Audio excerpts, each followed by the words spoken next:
right, I'll give about 30 seconds or so for everybody to just settle on in.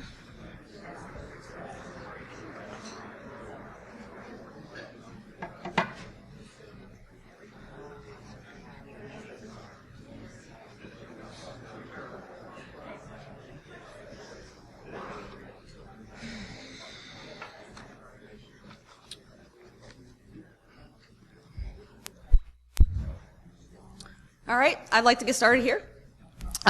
You are in Getting Saucy with APFS. You see what I did there, right? Yeah, I love puns. It's a good time.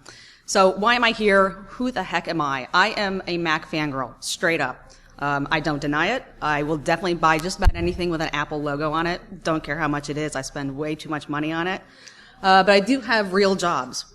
And that is, yes, with an S. So by day, I am a government contractor, surprise, DC area government contractor, for Parsons Corporation, and I do mobile forensics R&D stuff. And by night, I do the SANS Mac forensics course, so author and instructor of that, so I keep pretty busy. I don't have any free time to do anything else, so I don't really have any hobbies other than Mac stuff. So what I want to talk to you about today is APFS. So it's Apple's new file system. Everybody's kind of freaking out about it. I get a ton of emails saying, hey, does your course cover this? You know, how do I look at this stuff? So this is kind of a quick triage run through on what can I do if I have an APFS image, forensically speaking, right now. So we'll talk about the different tool supports. We'll talk about how to mount these things. I'll even show you some demos. Hopefully demos work. I do have videos though. Just to be sure. Talk about how to acquire them, some of the caveats associated with that, and all sorts of good stuff with that. So if you are looking to get into really deep dive into the hex kind of APFS stuff, this is not that presentation. I truly hope to do that presentation at some point in time, but I'll talk about why this isn't that presentation in just a little bit. So a little bit of history. So where did this come from? Why do we have APFS now? So first off, 1984 came out. We have the first Macintosh. This one had Macintosh File System, or MFS. This was more or less a flat file system, so didn't have a whole lot of stuff going on there. They used this one for about a year or so. 1985, HFS came out. Now you might have actually heard of HFS. It's been Apple's primary file system for a long time, though truly, it's been HFS Plus. So HFS was used for a few years, but 1998 came out, and we were starting to use HFS Plus. So HFS Plus was an extended version of HFS. They added in a bunch of stuff, kind of made some band-aids and things to fix some things for a modern-ish file system. So we've been working with HFS Plus from a forensic standpoint almost 20 years, which is kind of ridiculous. It's been around for a long, long time. So it was really getting long in the tooth. There wasn't a whole lot of capability for some of the modern technologies that Apple has been introducing, things like core storage, fusion drives. I'll talk a little bit about that as the presentation goes on. So they really needed to come out with something that supported all of these features. So they introduced in 2017 APFS, or Apple File System. I'm starting to see this now in iOS and macOS and all the other different products as well. So it's used across all the Mac devices. So as far as APFS came out, it was introduced in 2016 at WWDC. This is where I was like, oh my gosh, they're introducing a new file system. Oh, crap. Usually, from a forensic standpoint, you get these nice forensic suites that are out there. It will take some time to actually put in support for this. So they've had a heads up. I'm talking like the FTKs, the NCases, the Blacklights, the big forensic suites. We'll talk about who supports it now and who does not support it. But even just straight up HFS Plus, it's been around for 2 decades. They have trouble parsing a lot of the features in HFS Plus. So I'm like, oh great, a new file system. Awesome. Let's see how well they do that. Because granted, nobody likes Apple stuff. It's always the redheaded stepchild of the operating systems from a forensic standpoint. Everybody always supports Windows-based stuff first. So Apple doesn't get a whole lot of good capability when it comes to support from forensic suites. So they've had a little bit of heads up. So 2016, it was introduced, it was announced anyway. September 20th, 2016, there was some experimental support. So people started digging into this stuff. There's few command line utilities out there to create different APFS images and disk images and formatting and things like that, but it wasn't truly supported as an operating system-based feature. So March 27, 2017 came out, and this is when all your iOS devices upgraded to APFS. This was actually pretty amazing. I was waiting for like the biggest, I'm trying to use a polite word here. Yes, let's use dumpster fire. I was waiting for something to just get destroyed. But it was actually pretty transparent. Most people didn't even realize that there was a completely new operating system or file system on their systems when they were upgrading the operating systems on their iOS devices, their iPhones, iPads, their watches, their TVs. It was really transparent. So I got to give it up for Apple for that one. They did a very, very good job in doing that. A little bit later, they introduced it on macOS 10.13. So High Sierra came out.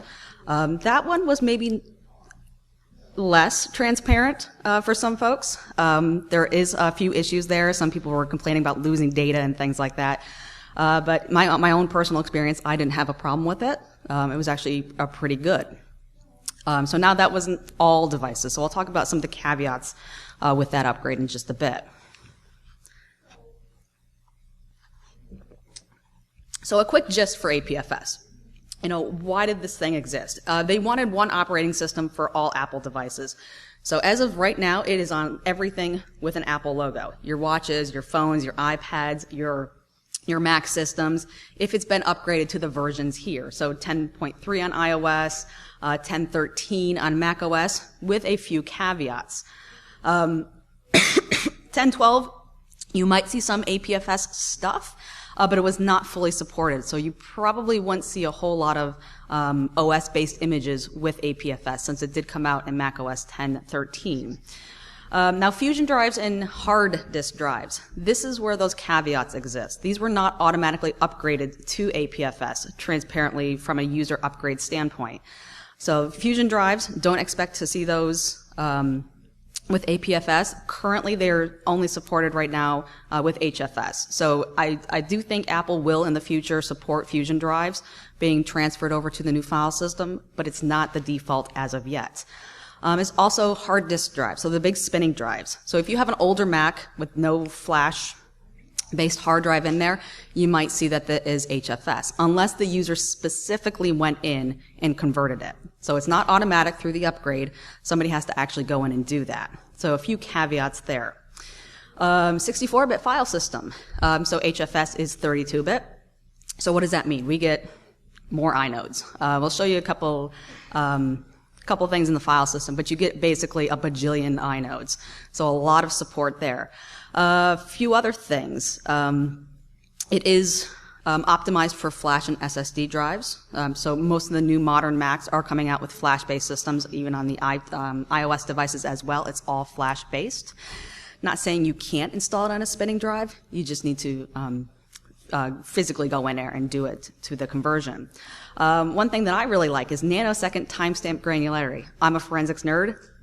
The more granular a timestamp is, the better off you are when you're putting together your timeline. So I'm actually pretty excited about that one. I know it sounds kind of stupid, but it's a forensics thing. What can I say there? Love me some timestamps.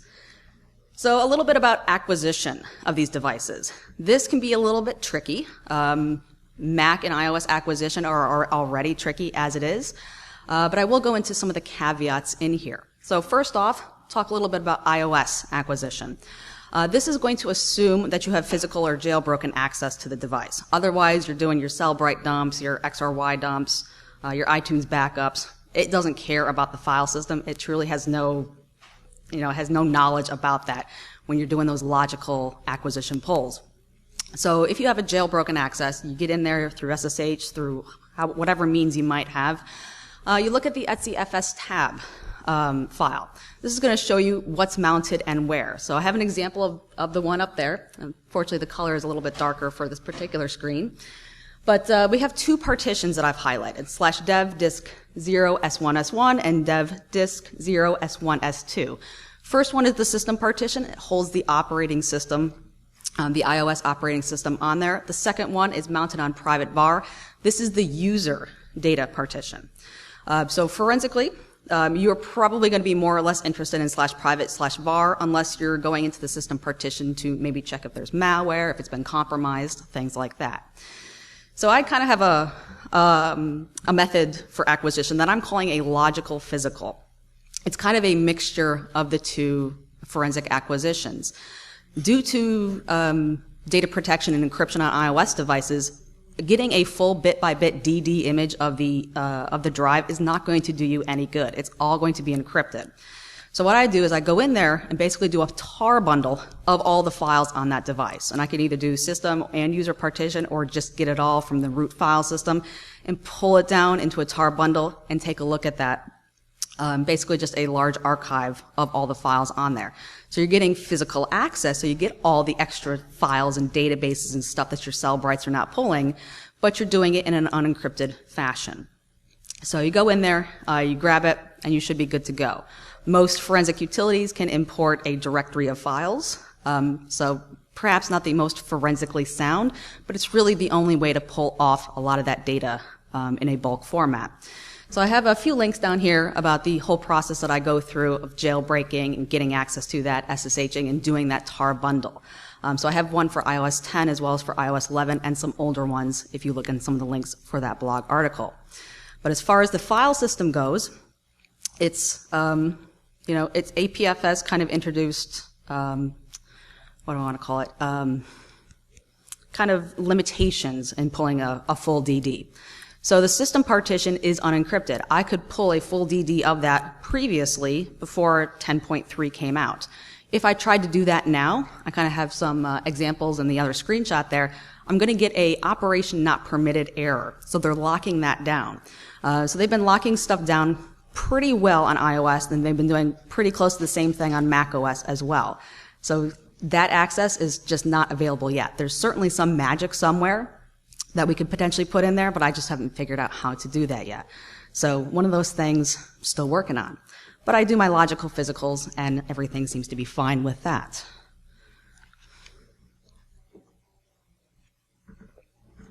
So now as far as Mac acquisition goes, this one can be a little bit tricky.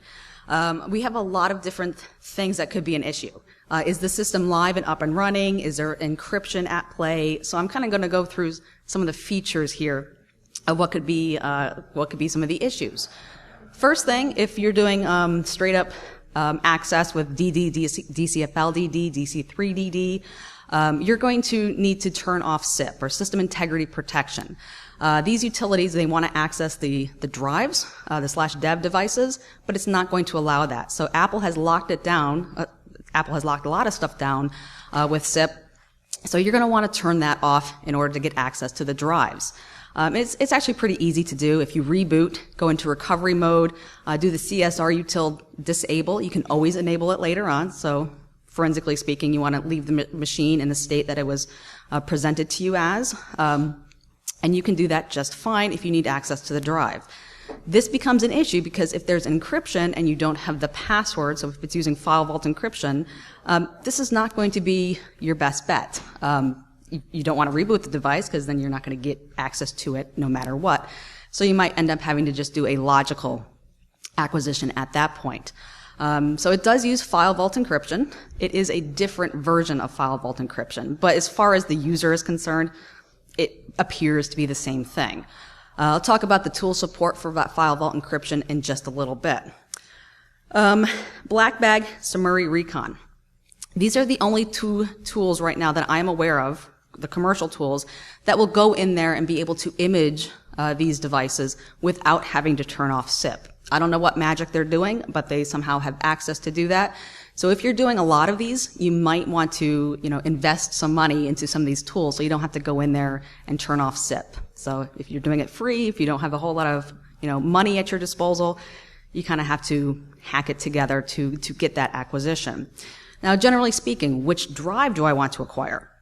That is always an issue. I'm going to show a couple of examples later on, but the physical disk, so /dev/disk0 for the most part. You would want to acquire this one because most tools are going to be able to read that, assuming that the tools will parse APFS. Some do, some don't. Now, if you're looking at multiple drives in a system, maybe it's like I got a bunch of drives. APFS can use multiple physical volumes to store their data on. You might want to do more or less the logical container that it presents to you as. So I'll go over some examples of that in just a bit. So every acquisition is going to be a little bit different. Now, as far as Black Bag goes, I do have a screenshot up here. The newest version of Black Bag, this is 2018 R1 and R1.1, does support APFS, which is really nice. I've been playing around with it. It looks pretty good. Certainly there are some bugs with it, but you know what? New file system, if I already have support right now, I'm not going to complain too much. So just as an example of what you might see here with Macquisition, if you're able to purchase this utility, I highly recommend it. It's a great tool. It basically acquires any Mac that you have in the office. So the SIP issues. So if you don't know if SIP is turned on or not, you can do CSR util status. So I could kind of show you an example of that one in there.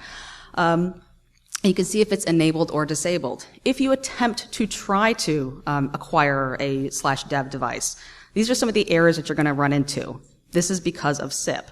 So in the example in the screenshot, the big one to the left there, I'm doing just straight up dd input file /dev disk 0 and just throwing it to a temp directory just for the sake of an example. So I try to do that. Years ago, you could do this just fine, but Apple's been locking these things down. I'm going to get an operation not permitted. All right, so I go ahead and try something else. Let me do sudo and the same command, so I sudo bang it. Nope, still locked down, operation not permitted. Okay, so I go in and maybe do the logical device, the /dev /disk1. Again, not permitted, and maybe I'll try the slice, not permitted. Apple says, nope, you're not going to get access to that at all. So this is why you do need to turn off SIP so you can get access to that. The other screenshot that I have there is being booted into recovery mode, and I turned off SIP, System Integrity Protection, and I can just go ahead and turn that back on when I'm done creating my image. So I'm going to go over a couple of utilities that you can use to kind of take a look at what is on your system. This assumes that you're already logged into the system or you have a mounted image. So disk-util list is going to show you which drives and which devices you have mounted or available to mount on your system. So by default, most Mac systems, the physical disk is going to be on /dev /disk 0. This is going to be one of those things that's straight out of the box. And then you have that that synthesized disk. So that's the logical version of the APFS partition. So I'm going to go through this a little bit more detail in the demo, but just kind of getting a good feel for what you're going to be seeing here. This is a default version of APFS, straight up, nothing fancy, no multiple hard drives. It literally is just the laptop sitting in front of me here. So we're already looking for 2 disk devices in here. It also uses GPT. So Apple has been using GPT for a very long time now. If you want to see the partition table, if you're used to looking at your own on HFS Plus, it might look a little bit different. So we don't have that recovery drive anymore. And the GPT GUID, the volume type GUID, is that other one, that 7C34. So just be aware of those. I've listed them in there. The first one is the EFI partition. That's pretty standard. You see that on HFS as well as APFS. So you're really looking at that second one.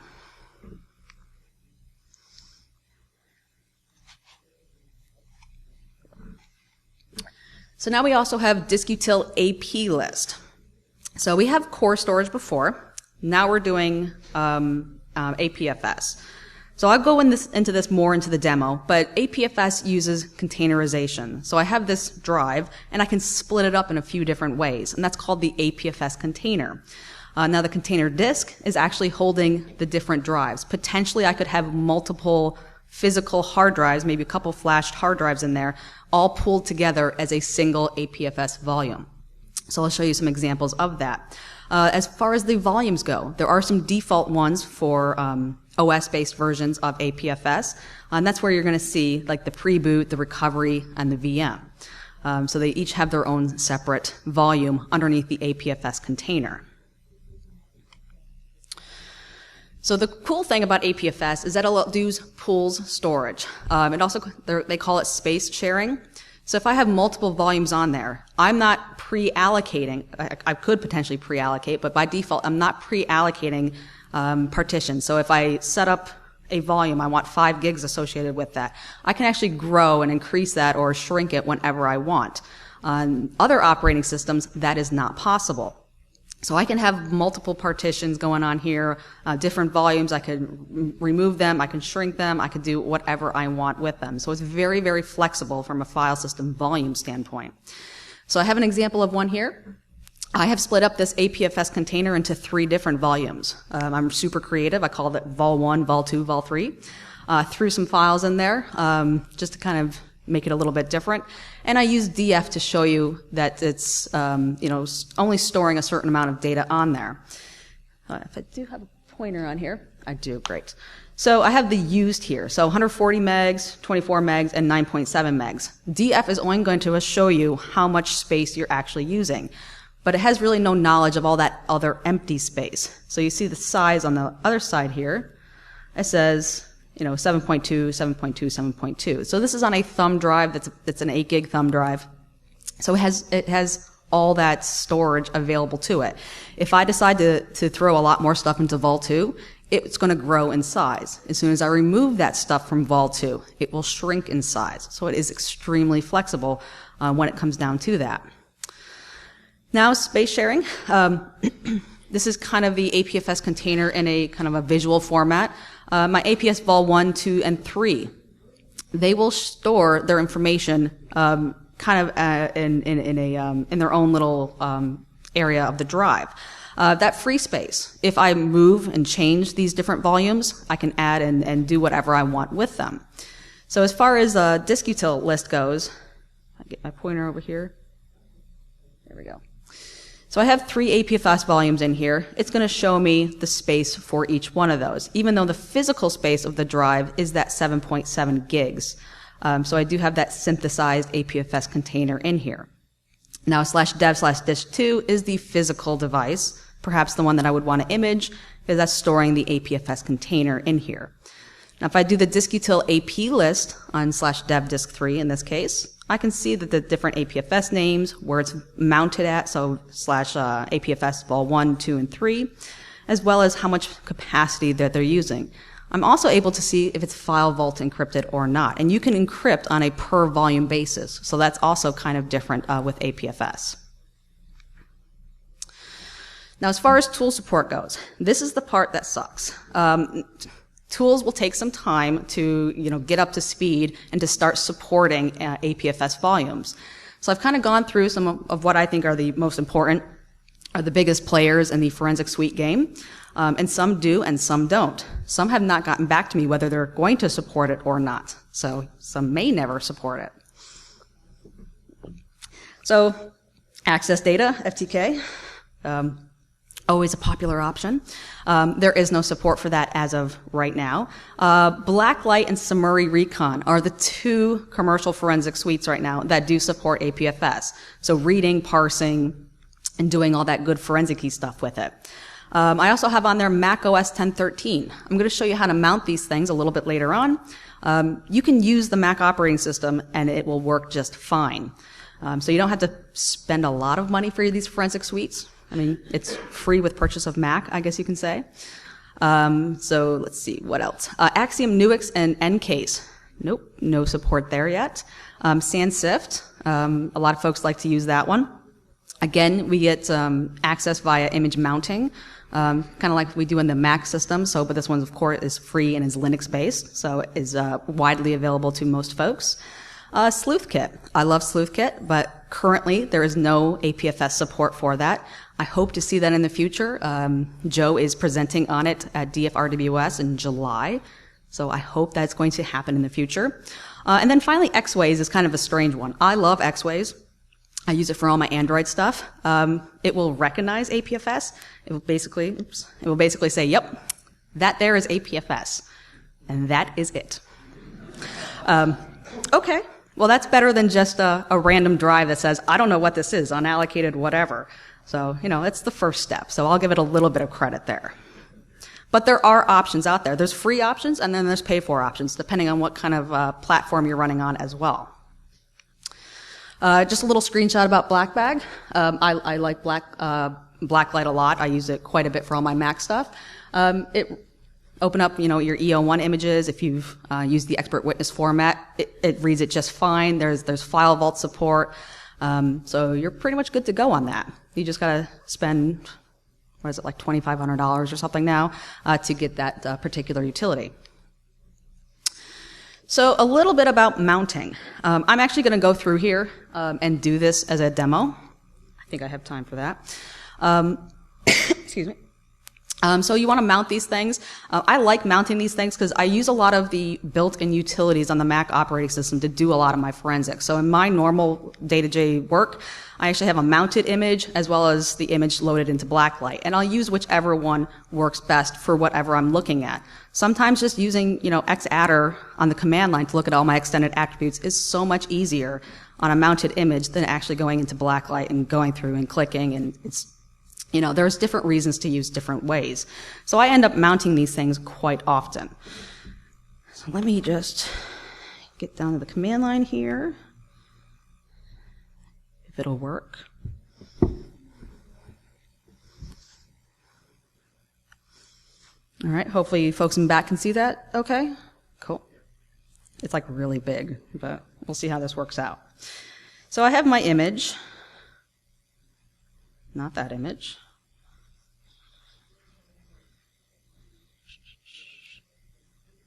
There we go.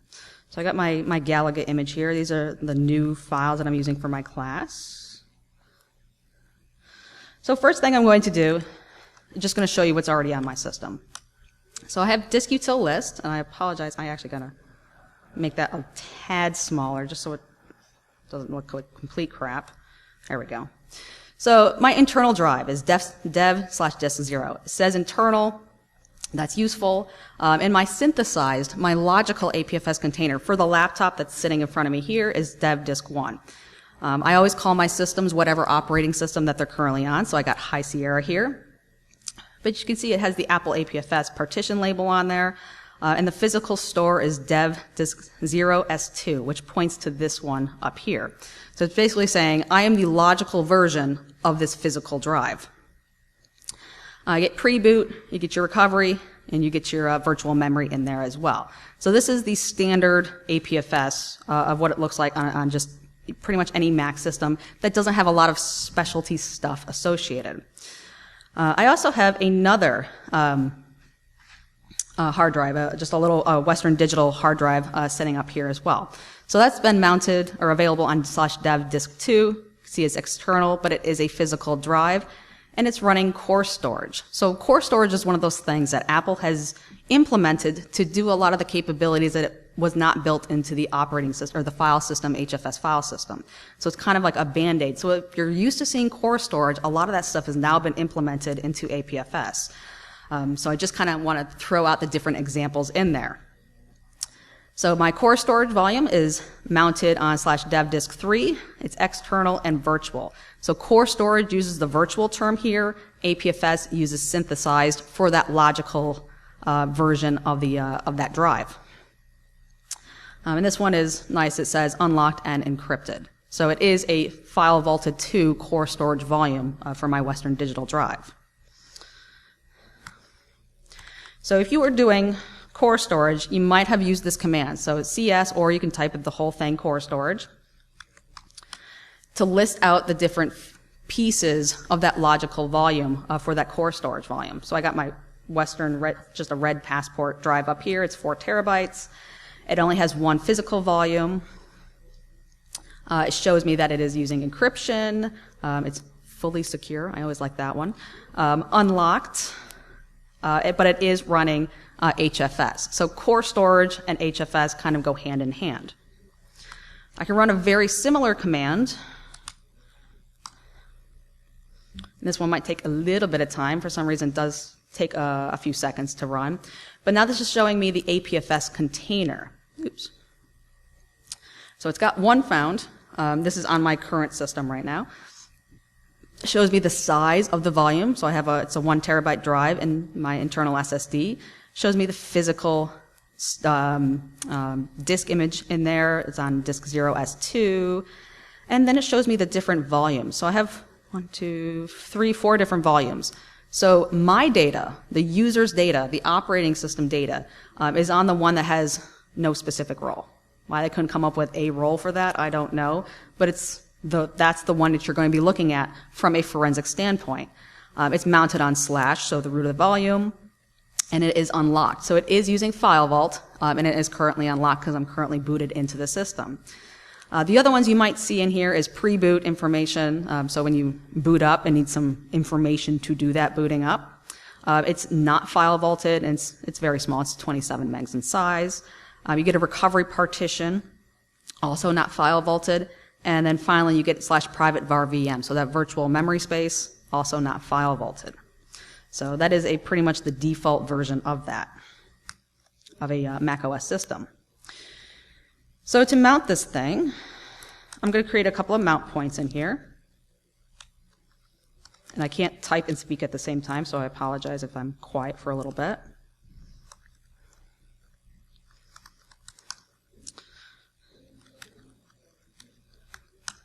So it did ask for my password there. Whenever you're interacting with /volumes now, as of the last few versions, it's locking that down. You're going to need, privileged access to do this kind of stuff. But this is on your analysis system. You probably will have, the password for that, I should hope. So create a couple of mount points in here. So I'm using one to change the image because I created this image and it's an expert witness format versus straight up raw DD. So I'm going to just kind of convert it quickly. And then I'm going to mount it on Galaga Mount.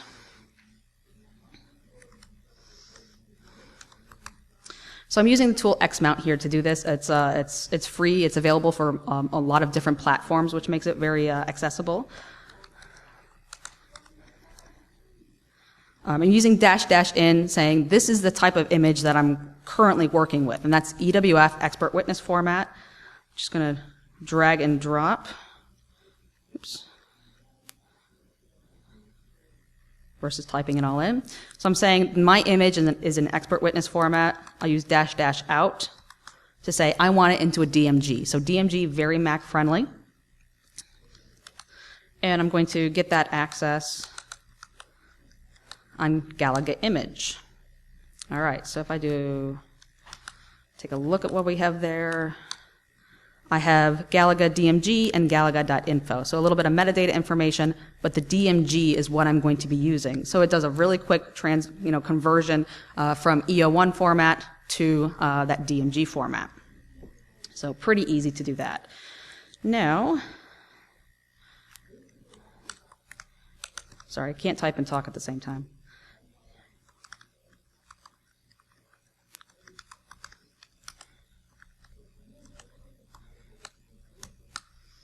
All right, so I'm using Hdiutil here. This is a native utility into Mac to basically say, attach it, make it available to mount it, but don't actually mount it because I'm passing that -no mount because I'm going to mount it in a forensically useful way in the next command line.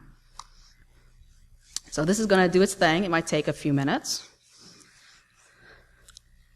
Seconds, really, not really minutes. So now I have available everything on /dev disk 4, S1, S2. So that's the raw image, if you will. And we have /dev disk 5. And these are all the different Apfs volumes on there. Now, I don't know which one. I can tell you which one I know it is.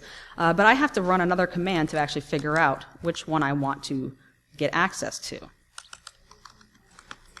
So this is where Hdiutil AP list comes into play. So it says 2 found now. If you remember before I had 1 found, now that I have this other mounted image available, it's going to find 2 Apfs containers.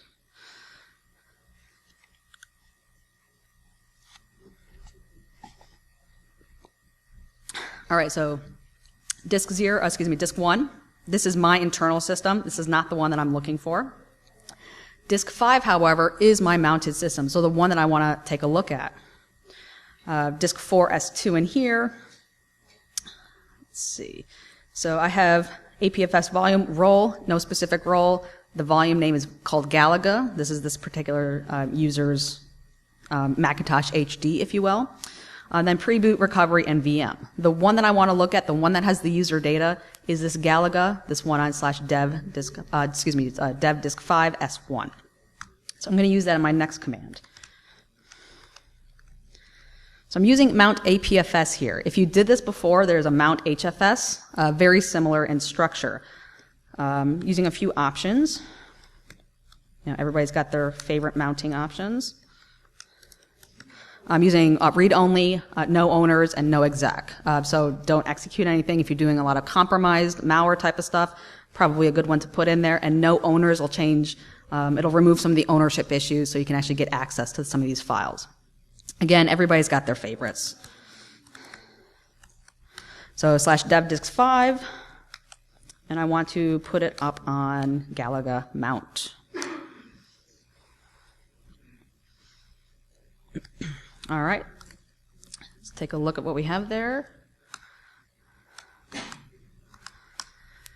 So we have a mounted Mac operating system. You see the hidden directories up there. You get file events D, the Spotlight database stuff, users, volumes, all sorts of good stuff. So now I can access this and do whatever forensic stuff that I want to do that. If I need to scan it with something, if I need to run a script on something, I now have that available.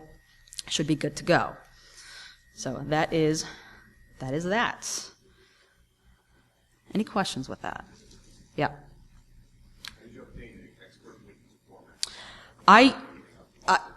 Say that again? Oh, so I created the expert witness format with FTK command line imager.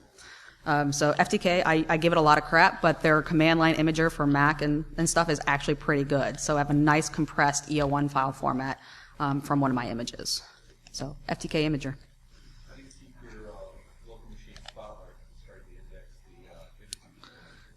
Or do you want to? I actually do a lot of analysis using Spotlight, so I do want it to kind of go do its thing. I use the Spotlight utilities to actually query the Spotlight database that's already been indexed. Why use somebody else's indexing when Apple has already done that for me? So I got the video there, don't need that. So a few other things. Windows and Linux mounting options. It's not just for Macs. You could do it in Windows. You got the Paragon software drivers. Some are free, some are not. There's the open source one for Linux systems. So it's APFS Fuse. I do have another demo video for that. I don't think I will have time to show it to you, but maybe at the end. But tutorials that are out there. I list a couple of different tutorials from Mari DeGrazia. She's written up some really great walkthroughs on how to mount APF images on Windows as well as the SANS SIFT. Makes it pretty easy. So I can't complain there. I mean, I do everything on a Mac, but I know not everybody in the forensics world does everything on a Mac. I know I'm the weird one in that case. So don't have time for that one just yet. I may go back to it. I do want to talk a little bit about some of the features from a forensic standpoint for APFS. So we have a thing called clones. This is where it's basically creating instant copies of data. So you copy this one. I have a copy of WhatsApp up in the screenshot up there. Just because I'm copying the 72.1 meg file, it doesn't mean it's not going to take a long time. It's pretty much instant. But it's also not taking up double the space because I have that cloned. So it's sharing the same data blocks on the file system. So if I make changes to whatsapp.dmg, only those changes will be stored on there. So it is a space-saving feature. A couple of examples up there. If I get my cursor to work. Oops, why does it disappear so much? So I got a couple of the inodes here. So 201 and 192. So two files, two different inodes, but the file sizes are the same. The metadata does change, so you will get different metadata, but the content of those files will stay the same until one of them has changed, and only the deltas for that will be stored in separate blocks on the file system. So in the other screenshot, I say that, it has 140 megs used, two different inodes, but the space is the same. So you see that extra space because I made that copy. So this is a before and after I made that copy. it's still only using 140 megs on that particular volume. So I could copy that whatsapp.gmg 100 different times, and it's not going to use any more space. We also have this concept of snapshots. So I think these are going to be really forensically interesting in the future. Currently, right now, they're really only being used with time machine kind of stuff. So a lot of the support that you might have seen in 10.12 was not inputted into the 10.13 features. So there's a few different utilities that we can use to create snapshots, to review snapshots. You can mount snapshots. These are snapshots in time of whatever was on that file system. And they are created pretty much instantaneously, maybe 1 second or things like that. So from a forensic standpoint, that could be pretty useful because I could see what a previous version of that file system looked like, compare it to the next one, compare it to the one that I'm currently sitting in front of me. Really don't know how to do that from a forensic standpoint yet, but I can assure you that I'm doing a lot of research to see how can we use these things, how can I mount them to do what I need to do. So as far as Apple's documentation goes, frozen at the moment of time of its creation, and it's very quickly, I can see this being very useful. APS volume can have 0 or more associated snapshots. So they do get created whenever you do a system update, it gets created. If you have Time Machine on, they're getting created maybe once an hour, however that is set by default. It does also say APFS snapshots are neither listed nor discoverable when their volume is not mounted, meaning it's being stored in this magical area that Apple's not going to tell you where they're being stored. So, truly have no idea how to pull these things off of a dead file system just yet. Again, more research is needed at that point.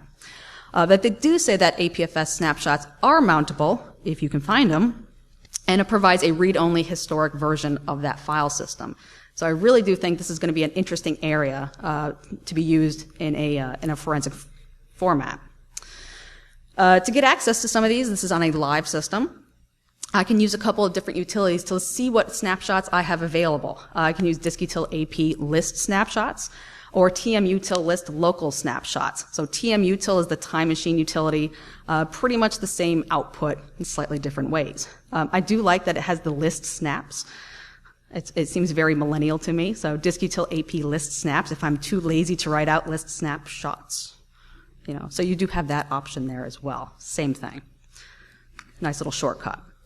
So on the live system, I can mount these as well. So this is on my local system, a laptop sitting in front of me. I have snapshots. I do have Time Machine running. So I have a bunch of these things. I can mount them pretty easily with the mount APFS command that I show you up there. Very similar to what I showed you before. And I can actually browse that and see the different changes in there. So this is on a live system. It does have some capabilities, but it'll be really interesting to see where this comes into play from a dead image perspective. But again, still kind of working on that research. A little bit more about encryption. Encryption, again, it is called File Vault 2, but it's not the same File Vault 2. So under the hood, it's quite a bit different. More of like a file system level encryption versus the full disk block level encryption that older File Vault 2 was. So this might come into play when you're doing your forensic suites. It might ask you for recovery key information, password information, and how they do the decryption of that. Hopefully, from a forensic standpoint, you're not having to do a lot of that, and your tool is actually doing it. But just be aware that it's not quite the same thing. Black Bag put a nice blog article kind of going into the details of that, if you are interested. APFS is in its infancy.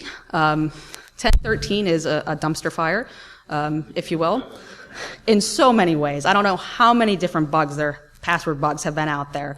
I ran into one. I do not bug hunt, but I just ran into one, putting some new stuff together for my course. You create APFS images using disk utility. You reformat your external drives or your thumb drives into APFS containers.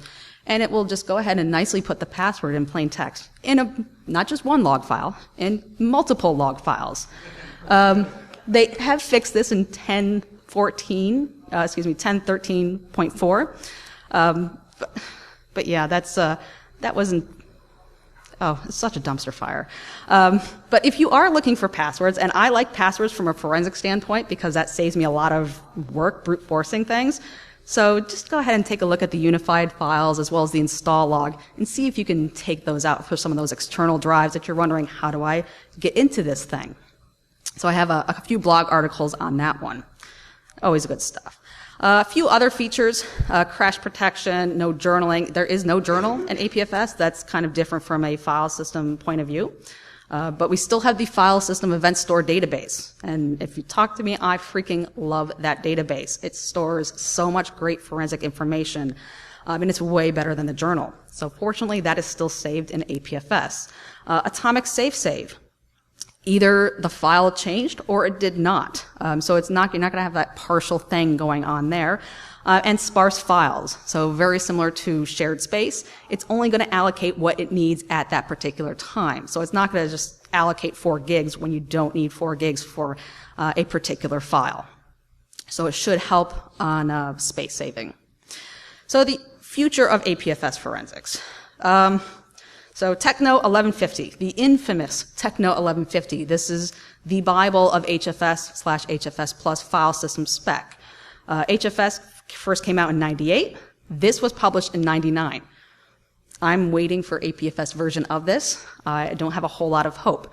Now this one was only last updated in 2004, so what, 14 years ago? There's all these areas that are reserved for future use in this spec. Guess what's being used in current HFS Plus implementations? All that crap. But they do not go and document it. So this is one of the things I really hate with Apple. They are really kind of crap on a lot of their documentation, including stuff that they've been using for 2 decades. So I give them a lot of crap for that. As far as the same file system spec for APFS, Apple says on their file system guide they plan to document and publish the APS volume format, but they have yet to do so. This is where forensics can be really difficult. So most of the forensic implementations of this, most of the forensic implementations of this have been done by reverse engineering the file system.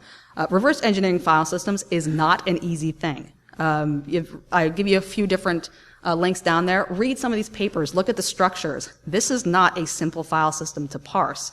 And one of the problems is that I think Apple keeps updating and changing it, which is probably why they haven't documented to begin with. So just be aware, if your tools don't work right or they have a few bugs, it's because they just haven't published documentation yet. So cut them a little bit of slack. Reverse engineering file systems, not the easiest thing to do. A few other links, I know you probably can't see them, but when I publish the slides, hopefully you'll be able to click through those. Different blog articles associated with it, how to mount these things, the different drivers needed for Windows and Linux, all sorts of good stuff in there, including some of the Apple documentation, which, again, lacking and kind of crap. So that's it for me. You can find the presentation on my website. It's macforensics.com. Soon-ish. I am presenting this at Bsides NOLA, so I'm going to wait to publish until a couple weeks from now. But if you need a copy of the presentation like today, that's fine. You can hit me up on Twitter. I'm on Twitter way too much. Or you can, email me, and I will send you the presentation. I can also send you the demo videos as well. So if you like Mac stuff and you want to take a class, come find me. I bounce between a lot of different places. New APFS stuff should be introduced in the Austin class, but possibly also the Vegas class. Kind of iffy right now. I got a lot of work to do to push that out. So at this point, any questions? Crickets, yes. How much does APFS inherit from HFS and HFS Plus? From reading the paper, so the question was, how much does APFS take from the HFS from a file system review? It looks like they do take quite a bit. So there's still B trees. A lot of the same structures still look like they exist. This is from one of the papers that I put a link up there too. But it's quite a bit more complicated than HFS. So there's a lot of other stuff going on there. It's going to take some time to kind of piecemeal that together and actually figure out what's going on.